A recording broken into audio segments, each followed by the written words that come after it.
Hi, I'm Angel. My name is Emily, and we are doing an analysis of the Snatch Technique.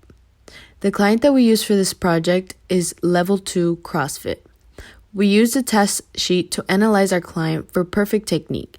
The task sheet includes the foot placement, movement, bar positioning, and more. The snatch includes a preparatory phase, the first pull, scoop, second and third pull, catch, and ascension.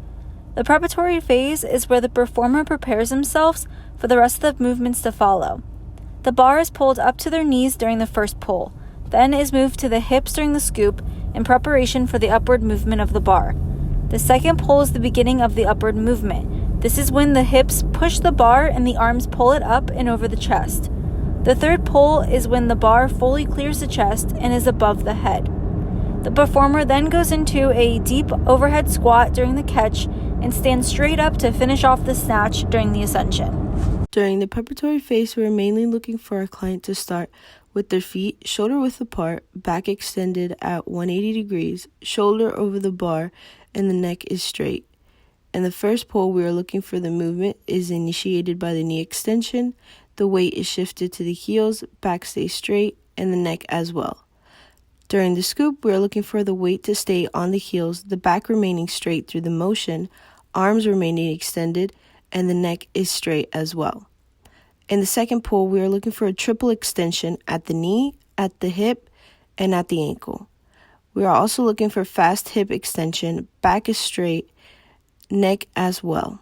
During the third pull, we are looking for feet returning to the ground, fast knee and hip flexion, fast high pull extension rotation of the shoulders, and the neck extending. In the catch, we are looking for a full squat depth, weight on heels, torso parallel to the shins, back is straight, and the bar over the center of the mass. During the last phase, we are looking for full hip and knee extension, weight is balanced, upright position, and the bar over the center of mass. The preparatory phase. While watching the videos of our client, we noticed that her feet were slightly further than shoulder width apart. Her back was slightly rounded, and her shoulders appeared to be protracted, while her neck was extended. Next is the first pull. The task sheet mentions that the performer's torso angle should remain the same as it did from the start.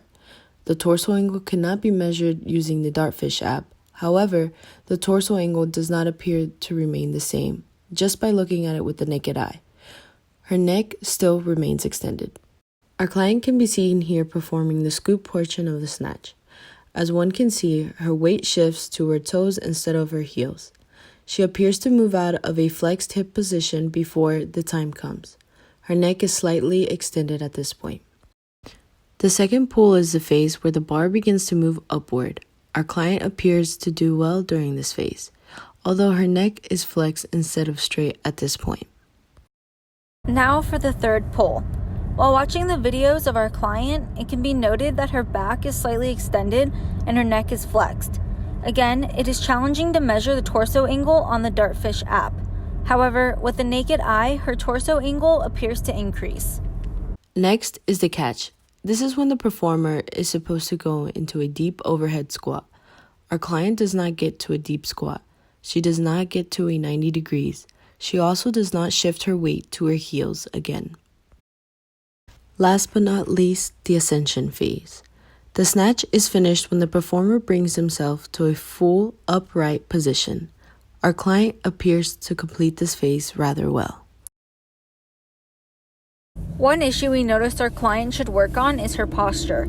This can be addressed by incorporating exercises for the core like bird dogs on a stable ground and then moving them to a Bosu ball or supine toe taps. In order to perfect that scoop, it is important to make sure her hips are flexible, stable, and strong. A stretch like the 90-90 stretch is great for hip flexibility, while single leg deadlifts would work on hip stability.